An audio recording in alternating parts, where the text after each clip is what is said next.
नमो अरिहन्ताणं नमो सिद्धाणं नमो आयरीयाणं नमो वज्रायाणं नमो लोये सौवसाहुणं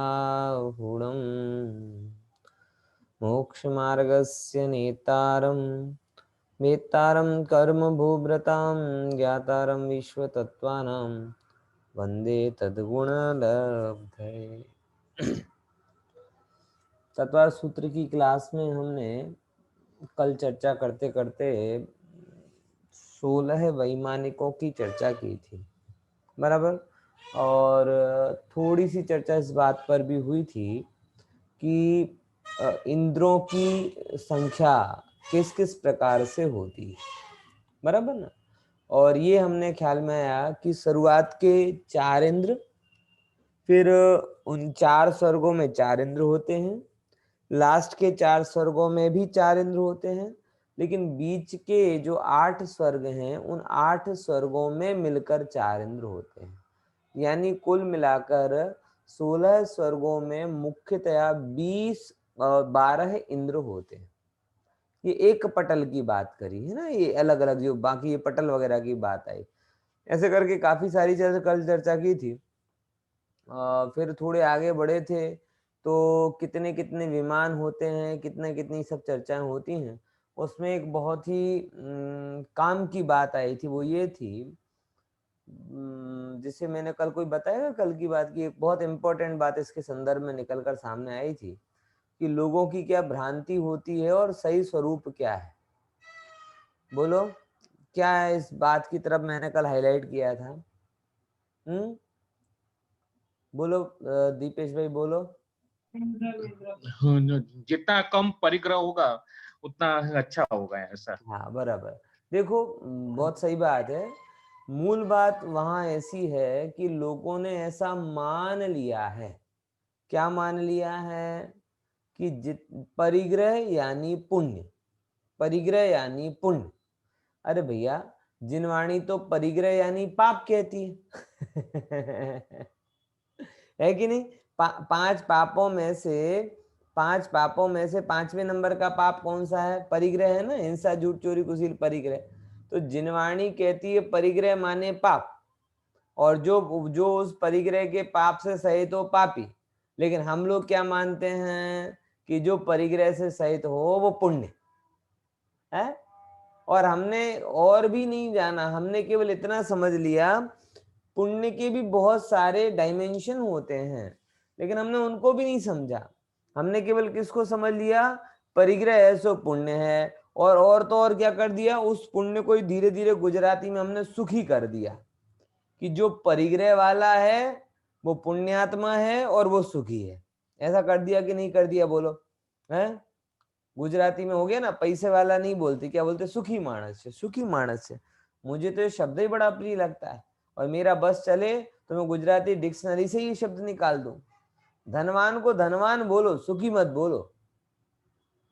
क्या समझे? धनवान को धनवान बोलो, सुखी मत बोलो।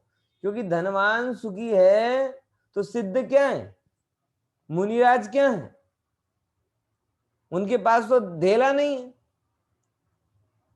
तो सुखी है कि दुखी? हाँ।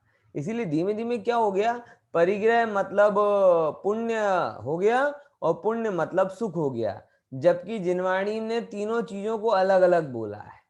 परिग्रह अलग है, पुण्य अलग है और सुख अलग है। चलो बताओ, थोड़ी सी अपन एक्सरसाइज कर लेते हैं। परिग्रह क्या कहलाता है, पुण्य क्या कहलाता है, सुख क्या कहलाता है? तीनों को जरा समझ लो अच्छे से। चलो बताओ परिग्रह मतलब क्या। सरल भाषा में जो कुछ भी अपन ने ग्रहण किया है, बराबर, वो सब क्या हुआ? परिग्रह। वो गाड़ी मकान रूप जड़ भी हो सकता है और राग देश रूप अंतरंग भी हो सकता है। दो दो प्रकार के भेद होते हैं। जो जो भी आप ग्रहण करते हो वो सब क्या है? परिग्रह। बराबर, ख्याल में ये हुआ परिग्रह। फिर उसमें क्या कहते हैं? पुण्य। पुण्य क्या है? पुण्य क्या है? तो देखो हम ऐसा मान रहे हैं कि परिग्रह मतलब पुण्य, ये गलत परिभाषा। सही क्या है कि अनुकूलता का वेदन हो सो पुण्य। अब क्या शब्द बोला जिनवाणी में है, बोलो बोलो क्या बोला, अनुकूलता का वेदन हो सो पुण्य।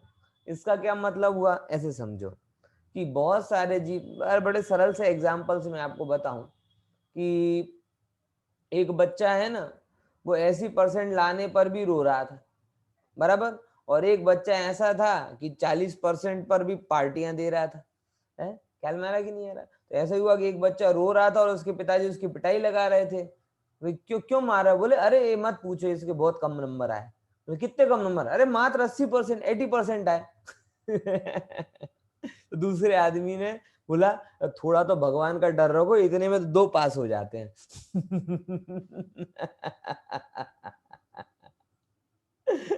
थोड़ा तो भगवान का डर रखो, इसमें तो 2 पास हो जाते हैं। अब उसको, ये तो अपन ने थोड़े सरल स्टाइल से समझा, अब इसको समझो, अनुकूलता का वेदन अपने को समझना है। कोई ऐसा है कि 40% आए तो पूरे गांव में मिठाई बंटवाए, बराबर, और कोई ऐसा है कि क्लास में सेकंड आए तो रो रो के आंसू बहा दे, है बराबर, ख्याल में आया कि नहीं आया। ये क्या है, मतलब वो 40% में भी अनुकूलता का वेदन कर रहा है तो उसके पुण्य का उदय है, और वो सेकंड आने में भी रो रहा है तो मतलब उसके पाप का उदय है। यानी पुण्य और पाप की परिभाषा ये आपके परिग्रह के होने और नहीं होने पर डिपेंड नहीं है, वो पुण्य और पाप की परिभाषा आपकी अनुकूलता पर वेदन करती है, अनुकूलता पर डिपेंड करती है। आपको अगर अल्प आय में भी संतोष का भाव है तो आपके पुण्य का उदय है भाई साहब। और हाय पैसा कर करके कर लिया, लेकिन वो तृष्णा की भांति, अरे बताओ आज तो लाख ही रुपए कमाए हैं लोग, तो 5-5 लाख रुपए कमा रहे हैं, मुकेश अंबानी के हर सेकंड में करोड़ों रुपए आते हैं, ये आते हैं वो आते हैं, ऐसा गिन गिन कर जो निरंतर आकुलित होता रहे उसके पाप का उदय है। आप समझ लो। तो दोनों बातें क्लियर हो गई। पहले नंबर कौन सी बात कही थी, परिग्रह क्या है, वो तो पाप, और पुण्य क्या है, बोले वो अनुकूलता का वेदन। अनुकूलता का वेदन यानी धन के संयोग में जब, या किसी भी चीज के संयोग, और इसके डायमेंशन बहुत सारे हैं, सब चीजें हों आपके पास में, पैसा तो बहुत पड़ा हो लेकिन शरीर सही काम नहीं कर रहा हो तो क्या कर लेगा आपका पैसा, बराबर। शरीर भी काम कर रहा हो लेकिन आपके अंदर में इच्छाएं इतनी भयंकर हो कि वो सुख लगता ही ना हो, घर काटने को दौड़ता हो, परिवार की प्रतिकूलता हो, मतलब अगर आप देखेंगे तो बहुत सारे वेरिएंट्स पुण्य के आपको दिखाई देंगे। तो ये सब पुण्य में जहां जहां पर भी आप अनुकूलता का वेदन करते हो वो सब पुण्य का कहलाता है। तो परिग्रह पाप है और अनुकूलता का वेदन करना पुण्य है। अब सुख क्या है, ये सुख इससे भी अलग चीज, हमने सब हौच पौच कर दिया, सब मिक्स कर दिया। तो सुख क्या है, तो बोले देखो अनुकूलता का वेदन तो आपकी इच्छा के अनुसार हो रहा है, स्वभाव से नहीं हो रहा। किससे नहीं हो रहा, इच्छा। मेरी इच्छा ये है, दाखला के तरीके में मेरी इच्छा ये है कि मुझे लाख रुपए आने चाहिए हर महीने, और मुझे 2 लाख आ गए, या सपोज इन केस क्या करो, मुझे 1 लाख रुपए आ गए, मुझे अनुकूल हो गया। लेकिन वो जो अनुकूलता हुई है वो किसके संयोग से हुई है, इच्छा पूर्ति के संयोग से हुई है कि नहीं हुई, बताओ। जो आज आज जितने भी लोगों को अनुकूलता का वेदन होता है, खरीखर देखा जाए तो वो इच्छा पूर्ति के कारण होता है, संयोग के कारण नहीं होता। एग्जाम्पल के तौर पर ही अगर लें कि आपका बेटा रिजल्ट लेकर आया, और रिजल्ट लेकर आने के बाद आपने पूछा कि कितने परसेंट आए, बोले 70%, तो आपको गुस्सा आएगा।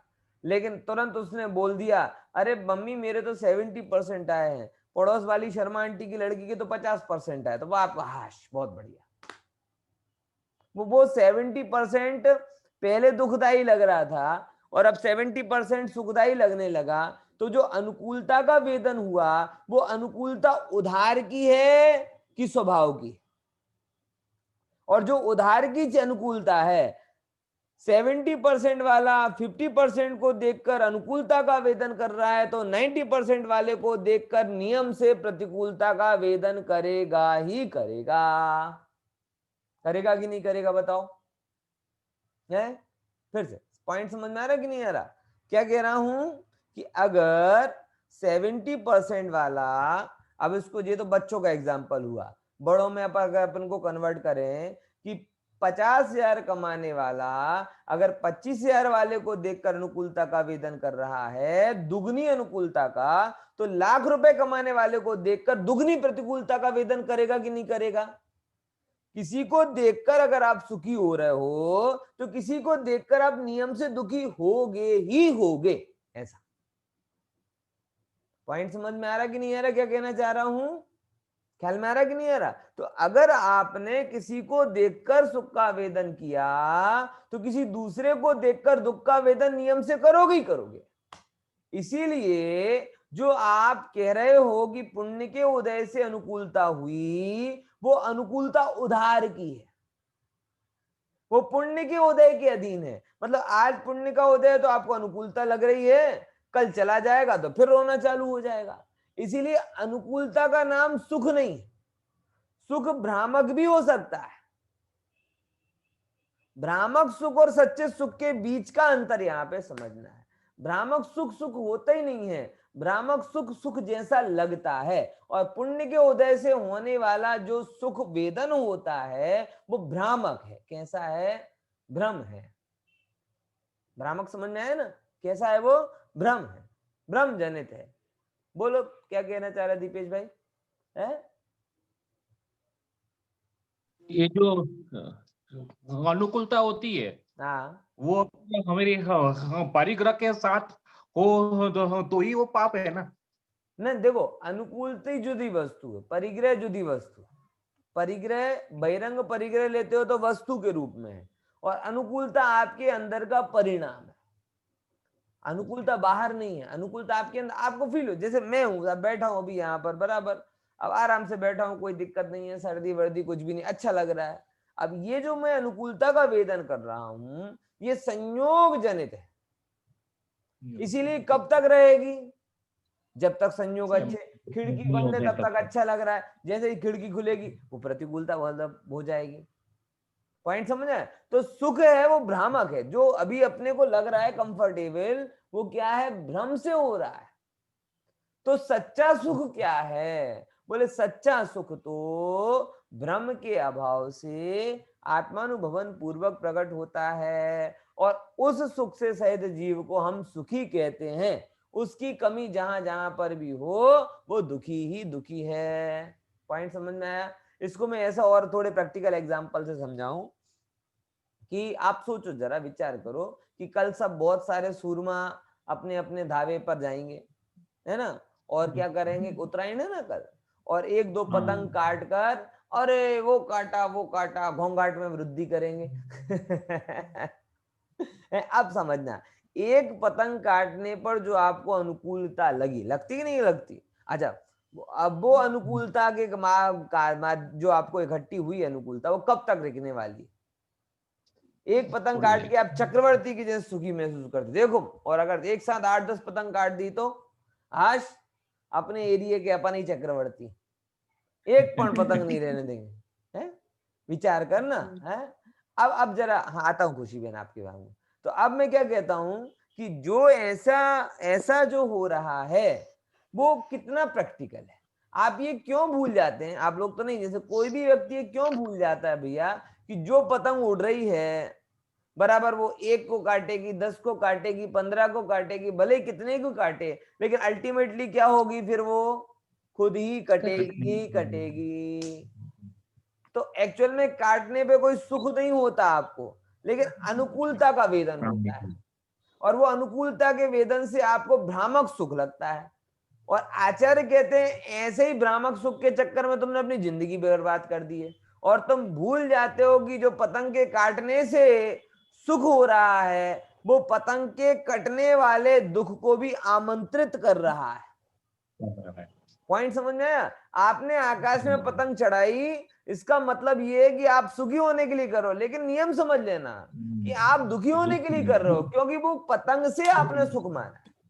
और कोई भी पतंग होगी, कोई माई की लाल ऐसी पतंग नहीं हुई है, लाल काली पीली कोई भी गिन लो है कि जो सुबह से चढ़े और शाम तक पूरा खेल दिखाती रहे। यानी वो दुख, आपके चढ़ने का सुख आपको दुखी कर रहा है। इसीलिए सुख कब यथार्थ होता है? जब वो सनातन वस्तु यानी आत्मा के अनुभवन से उत्पन्न होता है। बराबर। बोलो खुशी बहन, अब क्या प्रश्न था आपका? सर प्रश्न नहीं था, मतलब जो आपने कहा उसी हिसाब से जिस समय हम अनुकूलता महसूस करते हैं वो सुख लगता है, और वही संयोग कभी हमारे ही पाप के उदय में वही सेम संयोग हमको प्रतिकूलता भी यस लगता यस, है, पंखा सबसे बढ़िया तो वो एग्जाम्पल सच्चा सुख है नहीं। है ही नहीं, भ्रम ही है ना, भ्रम ही है। पंखा ही इसका एग्जाम्पल है। आज के समय पंखा बंद रहे तो सुखी लगता है, और चालू कर दे, हाँ क्या कर दिया, बंद करो बंद करो बंद करो। ये सब आपको मतलब खुलासा हम अगर, ऐसा कह सकते हैं सर कि इच्छा पूर्ति का नाम सुख नहीं है। हाँ बिल्कुल, क्योंकि इच्छा मोह की मार, इच्छा किसकी है, मोह से उत्पन्न हुई है, और इच्छा की पूर्ति नहीं बल्कि उसका रिवर्स, इच्छा के अभाव का नाम सुख है। फिर से ओके, समझना इस हाँ, बात, इच्छा की, हम यही तो फंडामेंटल मिस्टेक हो रही है सबको, कि क्योंकि सबको इच्छा ऐसा दुख है। लगता है कि उनकी इच्छा पूर्ति कर रहे हैं सो सुखी हो रहे हैं, जबकि ये बात तद्दन खोटी है। इच्छा पूर्ति का नाम सुख नहीं है, इच्छाओं के अभाव का नाम सुख है। और अभाव कैसे होगा? अभाव तब होगा कि जब आप अपने आप को पूर्णता महसूस करोगे। देखो एक बहुत सिंपल सी बात है, आप बड़ा जरा विचार करेंगे तो बहुत आपको क्लियर हो जाएगी कि इच्छा होती क्यों है। आत्मा जब जब हम अपने आप को पूर्ण सुखी मानते नहीं है, स्वीकारते नहीं है, तो हमारे अंदर में एक अपूर्णता का वैक्यूम क्रिएट होता है, और उस अपूर्णता के वैक्यूम में इच्छाएं उत्पन्न होती हैं। फिर से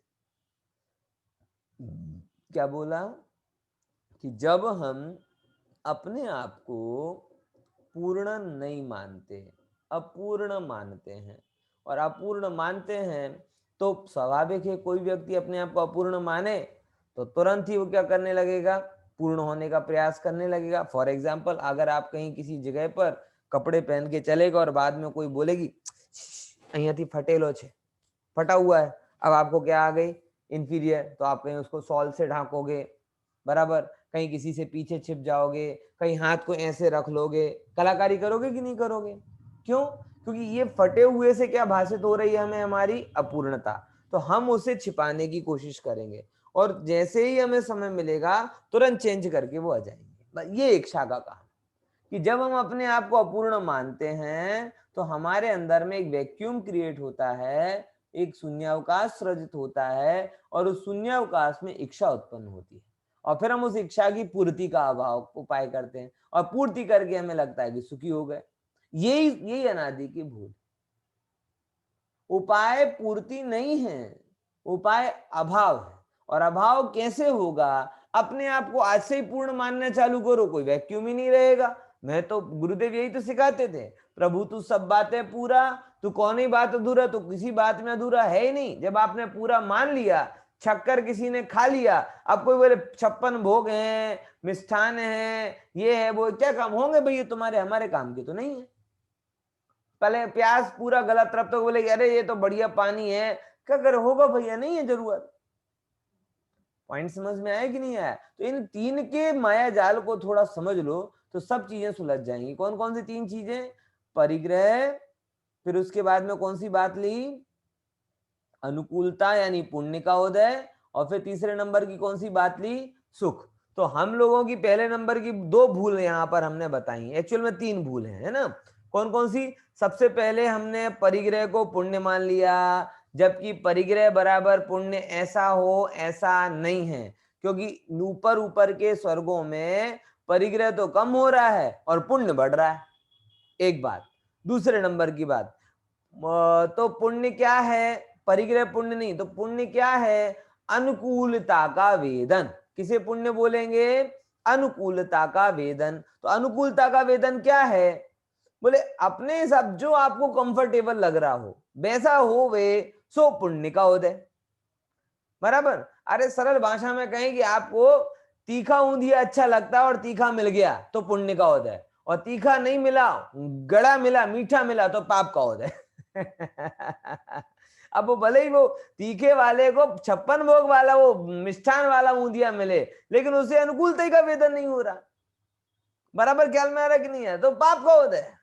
हम देखिए नहीं समझे। हमारे एमपी वाले जब यहाँ का गुजरात में घूमने आते हैं, बराबर, तो एक बड़ी समस्या होती है, कौन सी, क्या क्या बोलते हैं, बाकी सब तो ठीक है, लेकिन जहां जाओ वहां मीठा खाना, गड़ी सब्जी, अब मुझे तो पता ही नहीं चलता है। तो उनको अगर एक आध दिन तीखी मिल जाए तो हाँ आज पुण्य का होता है। और गुजराती लोगों को बाहर एमपी साइड घूमने जाएं तो क्या करें, जहां जाओ वहां दूधी की सब्जी, कुछ गड़ी मीठी दी तो उनको पुण्य का होता है। पॉइंट समझ में आया कि नहीं है? तो ये क्या है, अब आप सिंपली समझो, किसमें पुण्य का उदय, किसमें पाप का उदय? मीठी सब्जी में पुण्य का उदय है कि तीखी सब्जी में पुण्य का उदय है? बोलो। ना मीठी सब्जी में पुण्य का उदय है, ना तीखी सब्जी में पाप का उदय है। जिसे मीठी अच्छी लगती है उसे मीठी मिल जाए तो पुण्य का उदय, और जिसे तीखी अच्छी लगती है उसे तीखी मिल जाए तो पुण्य का उदय। बराबर, अनुकूलता का वेदन। अब गजब समझना, वो मीठी वाला मीठी में सुख मान के मिथ्या तो भोग रहा है, और तीखी वाला तीखी में सुख मानकर मिथ्या तो भ्रम को भोग रहा है, और ज्ञानी आत्मा में सुख मानकर सुखी हो रहे हैं। तो बोलो, सब्जी में सुख मानना कि आत्मा में सुख मानना? सब्जी में सुख मानना भ्रम है, मिथ्यात्व है, और आत्मा में सुख मानना सम्यक यथार्थ। ख्याल में आया कि नहीं आया? इसीलिए ये तीन शब्दों को अगर आप समझ जाएंगे तो बहुत क्लियर हो जाएगा। ये सारी जो हमारी व्याधियां और उपाधियां हैं, इन तीन को नहीं समझ पा रहे हैं, इसके कारण हो रही हैं। बराबर समझ में आया? तो थोड़ा सा उस पर विचार कीजिएगा, और हम ये आगे और इसको ले सकते हैं, लेकिन थोड़ा सा अपन इसमें विषय में आगे बढ़ते हैं। इसकी भी चर्चा कल कर ली थी, इसकी भी चर्चा कर ली थी, अब थोड़ा यहां से आते हैं। ओके, हाँ, अब विशेष क्या है वो देखो। अब जोड़े की बात चल रही है, यहां तक अपन ने पढ़ लिया था कितने पटल होते हैं इनके, 63 पटल होते हैं, उसमें 31 तो पहले दूसरे स्वर्ग में होते हैं। बराबर, फिर और बात आती है, अब विशेष क्या है सब स्वर्गों के बारे में। देखो यहाँ पे स्ट्रक्चर दिख रहा है स्वर्गों का, और यहाँ उसका पहले पहले केंद्र दक्षिणेंद्र कहलाते हैं, और बाद के इंद्र उत्तरेंद्र कहलाते हैं। मतलब क्या, सबसे पहले 16 हैं, तो जोड़े कितने बनेंगे, कपल कितने बनेंगे, 8। तो 8 कपल बने, तो 8 में एक पहला होगा ना एक दूसरा होगा। एग्जाम्पल के लिए, सौधर्म ईशान, सनत कुमार महेंद्र, ब्रह्म ब्रह्मोत्तर, लांतव कापिष्ट, शुक्र महाशुक्र, सतार सहस्रार, आनत प्राणत, आरण अच्युत, हो गया ना 16। अब इन 16 में जो पहले नाम लिया, पहले पहले केंद्र, यानी कि सौधर्म, सनत कुमार, ब्रह्म ब्रह्मोत्तर वगैरह वगैरह, इस साइड के जो भी हैं वो सब क्या कहलाते हैं, दक्षिणेंद्र कहलाते हैं। और बाद वाले क्या कहलाते हैं, उत्तरेंद्र कहलाते हैं। इस साइड वाले, आपके राइट हैंड साइड वाले उत्तरेंद्र कहलाएंगे, और लेफ्ट हैंड साइड वाले दक्षिणेंद्र कहलाएंगे, मेरी तरफ से, है ना। अब देखो, सौधर्म इंद्र 31वें पटल में दक्षिण दिशा के 18वें श्रेणीबद्ध विमान में, और ईशान इंद्र उत्तर दिशा के 18वें श्रेणीबद्ध विमान में रहता है। कौन सा विमान, श्रेणीबद्ध विमान। बराबर, कौन सी, बोले एक दक्षिण दिशा के 18वें विमान में रहता है। देखो ऐसे समझो, ये आया ना, ये सब इनके, तो ये दक्षिण दिशा के 18वें विमान में रह रहा है श्रेणीबद्ध विमानों में, और वह उत्तर दिशा के 18वें नंबर के विमान में रहता है। ऐसा उनका स्ट्रक्चर रहता है। फिर से देखो, ये इंद्रक विमान हुआ, फिर उसके बाद में सौधर्मेंद्र, दक्षिणेंद्र, उत्तरेंद्र आया ना, तो ये दक्षिण दिशा के 18वें विमान में रह रहा है, और ये उत्तर दिशा के 18वें विमान में रह रहा है। ठीक है, यहां से गिनना चालू करो। ऐसे उनके रहने की व्यवस्था होती है। क्लियर हुआ, ये बात समझ में आई? फिर देखो ये क्यों बता रहे हैं। देखो अपन जैसे याद करते हैं ना 10 जनपथ, 7 रेस कोर्स, जलसा, प्रतीक्षा, मन्नत, बिल्डिंग, सबकी याद रखते हैं ना स्थान। मुंबई जाते हैं तो कभी भी देखते हैं, वो मुंबई दर्शन के लिए जाते हैं तो लोग अमिताभ बच्चन के दर्शन करने जाते हैं। जैसे अमिताभ बच्चन बड़ा तीर्थ, रोज वो दर्शन देने के लिए आता है जलसा में और लोग फिर बड़े प्राउड से बोलते हैं, कैसा है, अरे हम तो अमिताभ बच्चन को देख कर आए। क्या करके आए, हम अमिताभ बच्चन को देख कर आ गए।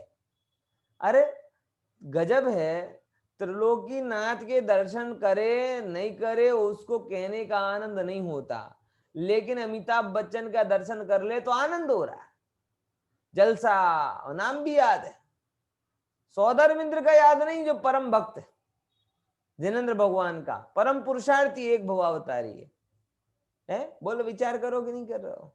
इसलिए उसकी लोकेशन समझ लो, वो कहां पर है, वो यहाँ पर जो मैंने आपको बताया कि इतने स्वर्ग के, उत्तर स्वर्ग के, दक्षिण स्वर्ग के 18वें विमान में रहता है। अब देखो एक और इंपॉर्टेंट बात पहले दूसरे स्वर्ग से संबंधित, कि सौधर्म और ईशान स्वर्ग को छोड़कर शेष स्वर्गों में देवांगनाओं की उत्पत्ति नहीं होती। देखो देवांगनाएं 16वें स्वर्ग तक रहती हैं, लेकिन उनकी उत्पत्ति पहले दूसरे स्वर्ग तक में ही होती है, ये नियम है। आगे आगे के स्वर्गों में जिस जाति का नियोग होता है, जो देव होता है ना, उसकी नियोगनी यहाँ पर उत्पन्न होती है।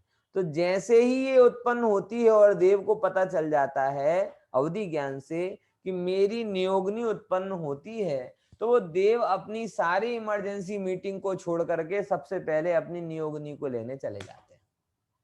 बात समझ में आ रही कि नहीं आ रही? ऐसा ही सिस्टम होता है, बराबर।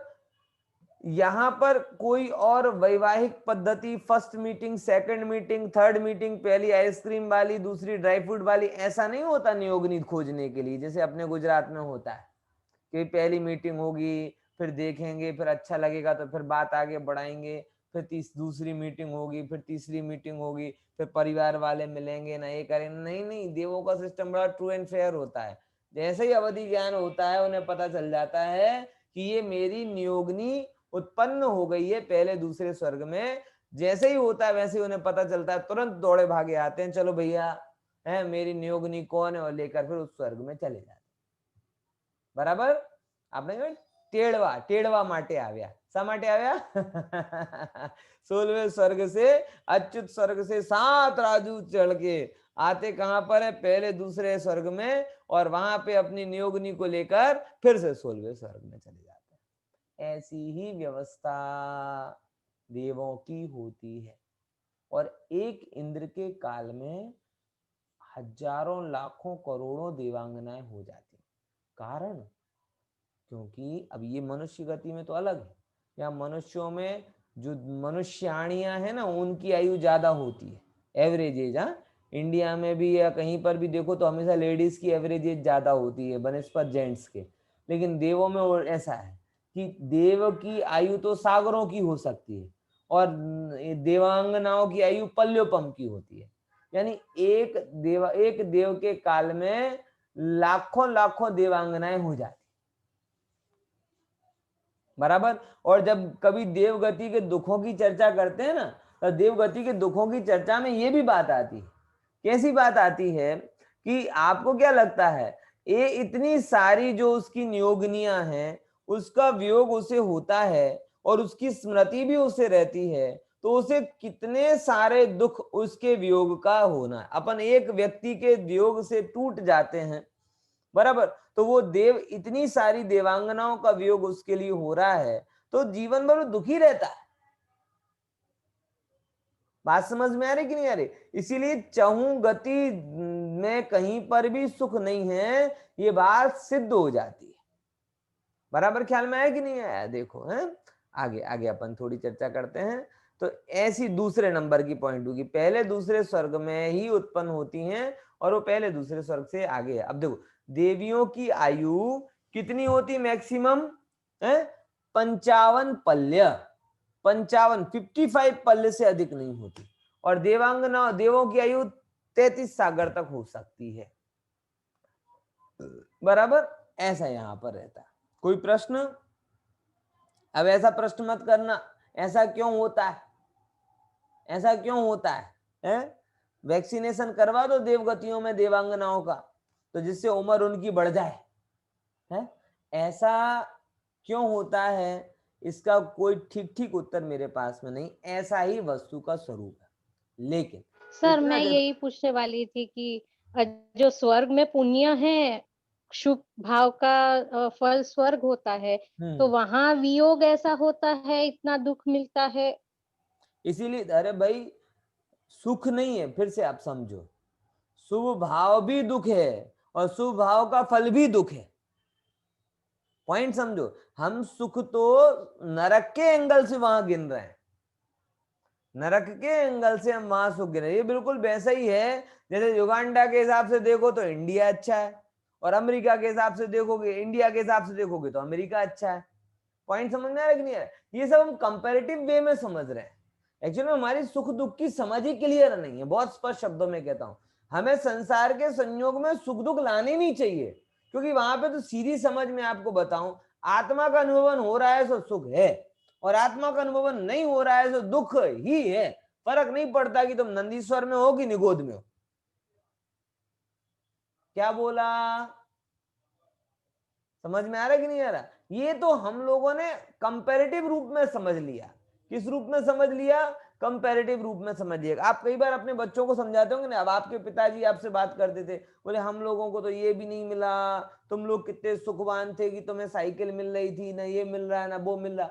अब हम अपने बच्चों को समझाते थे, अरे तुम्हें क्या पता, हमें तो महीने के 10 रुपए दिन के 10 रुपए मिलते थे। बच्चे के 10 रुपए? अब हमें जो 10 रुपए खर्चे को मिलते थे वो हमें लगभग 10,000 के जैसे लगते थे, और आज के बच्चे 10 रुपए में सु हाउस।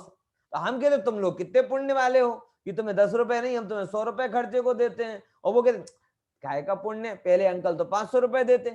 अब वो अपने बच्चों को बोलेंगे तो वो कहेंगे ऐसा है। आप समझ में ना कि संयोग सबके बदल रहे हैं। हमारी पीढ़ी ने साइकिल चलाई, एक पीढ़ी पहले वालों ने साइकिल चलाई, आज हम लोग बाइक चला रहे हैं, और हमसे जो नीचे वाले आएंगे घर घर कार चलाएंगे। हो रहा है कि नहीं हो रहा? अमेरिका वगैरह में ऐसा ही होता है। अब सब एक दूसरे को देखकर बोलना है कि तुम, हमको लगता है साइकिल वाले पापी थे, और वो साइकिल वाले कहते हैं हमसे पहले वाले पापी थे क्योंकि वो तो पैदल ही चलते थे, हमें तो साइकिल मिल गई है। और हम समझते हैं कि हम बाइक वाले हैं, आगे कार वाले पुण्यात्मा होंगे, तो पुण्य कार वाला पहुंचेगा तो और आगे जाके अटक जाएगा। यानी ये सब चीजें बड़ी एक सिस्टमेटिक वे में है कि हमने संसार में सुख को मान लिया है, सुख है ही नहीं। एक बात समझ लो कि जिसमें आदि मध्य और अंत में दुखी दुख है वो संसार है, और जिसके आदि मध्य अंत में सुखी सुख है वो स्वभाव है। अब इस परिभाषा से आप देखोगे तो सब क्लियर हो जाएगा, बराबर। तो देवगति में कोई सुख बुक नहीं है, सुख भोगने का स्थान नहीं है। सुख भोगने का स्थान तो सिद्ध शिला है, और उसका साधन शुभ भाव नहीं शुद्ध भाव है, बराबर खुशी बहन। तो ये बात को बहुत क्लियर बैठा लो। ये जो हम प्रोजेक्शन कर रहे हैं बार बार जो हमारे संसार में प्रोजेक्शन चलता है, पुण्य पाप अच्छा बुरा का टैगिंग चलता रहता है, तुम नसीब वाले हो हम कम नसीब वाले हैं, तुम पुण्यवान हो हम हीन हैं, हम फलाने हैं, तुम सुखी हो हम दुखी हैं, ये सब चीजें एकदम बोगस निराधार। मैं तो हर जगह देखता हूं तो कंपैरेटिव भी इतना ख्याल में आता है, मैं क्या बताऊं, बड़ा वो होता है। जैसे मैं एक एक जगह ये बात आपको गणित करके पहनने ओढ़ने में बताऊं मैं आपको। चलो पहले पहले एक 2 पीढ़ी पहले वाले इतना लंबी लाज काटती थी, तो उनका थोड़ा प्रमोशन हुआ, घूंघट थोड़ा यहां तक आया, साड़ी रही लेकिन घूंघट इतना हो गया। वो कहते हाँ देखो हम थोड़े सुखी हो गए। हमें क्यों सुखी हो गए? कि हमसे पीढ़ी पहले वाले तो लाज करते थे, घूंघट डालते थे, अब हमें कम से कम ये हो गया। अब वो साड़ी वाली अपने आप को कब तक सुखी मान रही है? जब तक वो घूंघट वाले को देख रही है। अब देखना, अब झगड़ा चालू होगा। अब साड़ी वालों ने सूट वालों को देखना चालू कर दिया ना, तो अब उसे अपने मन में दुखी होना लगने लगा। अरे बताओ, अब बताओ, हम साड़ी पहन रहे हैं वो सूट पहनने लगी। अब उसे साड़ी सुखद नहीं लग रही, घूंघट निकला था तब तक साड़ी सुखद लग रही थी, अब वो क्या करने लगी? सूट वाले को दे ड्रेस पंजाबी। अब उसे कब लगेगा मैं सुखी कब होंगी? जब मैं ड्रेस पहनने लगूंगी, बराबर। पुण्य का उदय आ गया, उसे ड्रेस पहनने का मतलब 2 मिनट के लिए सुख का अनुभव हुआ, फिर अच्छा लग रहा है। अभी अभी उसको देखकर भी लोग ईर्ष्या कर रहे हैं, जो साड़ी पहन रहे हैं वो अभी उसी लेवल पर है। क्यों नहीं? अरे इनके घर में तो साड़ी सूट चालू हो गया, ड्रेस चालू हो गई, पंजाबी चालू हो गया, बराबर। अभी उनको सुखी लग रहा है। अब वो सुख कब तक रहेगा? अब उनका सुख अब फिर वो किटी पार्टी होगी, और फिर किटी पार्टी में अरे उनके घर में तो बहू जीन्स टॉप पहनकर फिरती हैं। अब ड्रेस वाले को कब तक सुख लग रहा है? जब तक वो जीन्स टॉप को नहीं देख रहा। अब वो बहनों को ऐसा लग रहा, अरे उनके घर में तो, और उसको शब्द हमने कहा, उनके घर का माहौल तो बहुत फ्रैंक है, बहुत सुखी है। क्यों? उनके घर में सब क्या पहनते हैं? जीन्स टॉप पहनते हैं। अब इसमें कहां सुख दिख रहा है मुझे, तो ये तो बताओ। अब वो जीन्स टॉप वाले का सुख कब तक रहेगा? अब वो आगे, अब मैं आगे वो कह नहीं सकते ऐसे कपड़े समझ में आ रहा कि नहीं यार? लेकिन ये जो उधार की चीजें हैं, इनसे जब जब आप सुख खोजने जाओगे, तब तक नियम से दुखी होकर आओगे। इसीलिए मैं बहुत क्लियर कहना चाहता हूं आज आप लोगों से कि सुख के मामले में बिल्कुल क्लियर हो जाओ। सुख के मामले में दो ही बातें समझनी है कि जो जो अपनी आत्मा में है वो सुखी, और जो अपनी आत्मा से बाहर है वो कहीं पर भी हो दुखी। दूसरे नंबर की बात, जो जो अपनी आत्मा में सुखी होने का मार्ग खोज रहा है, वो आज नहीं, कल नहीं, कभी ना कभी तो सुखी हो जाएगा। क्योंकि वो तिल में से तेल निकाल रहा है, वो दूध में से घी निकाल रहा है। वो आज नहीं तो कल, कल नहीं तो परसों। दूध देखते हैं तब घी नहीं मिलता, लेकिन वो उसने प्रोसेस करेगा तो मिल जाए, क्योंकि उसने सही चीज पकड़ी है। लेकिन जो आत्मा को छोड़कर और कहीं से वो सुख निकाल रहा है ना, वो रेत में से तेल निकाल रहा है, लकड़ी में से घी निकाल रहा है, वो कहां से निकलेगा? दाल में से घी थोड़ी निकलेगा, दूध में से ही निकलेगा। इतनी सी बात है आपको जिसको समझना चाहिए। क्लियर? समझ में आया? तो बहुत स्पष्ट हो जाओ भैया, और जितनी ज्यादा स्पष्टता आपकी रहेगी उतने ज्यादा मोक्ष मार्ग में आप झट से दौड़ोगे। ठीक है, आगे की स्लाइड लेते हैं। देखो, जो अपन ने बातें कही उससे संबंधित सारी की सारी बातें हैं, दो सूत्रों संबंधी, कि क्या क्या बढ़ता है और क्या क्या घटता है। तो देखो, स्थिति प्रभाव सुख द्युतिलेशा, बोलिए। स्थिति प्रभाव सुख द्युतिलेशा। फिर से, स्थिति प्रभाव सुख द्युतिलेशा, स्थिति प्रभाव प्रभाव सुख द्युतिलेशा, द्युतिलेशा। विशुद्धि इंद्रियावधि, विशुद्धि विशुद्धि इंद्रियावधि, इंद्रियावधि, विषयतोधिकाः।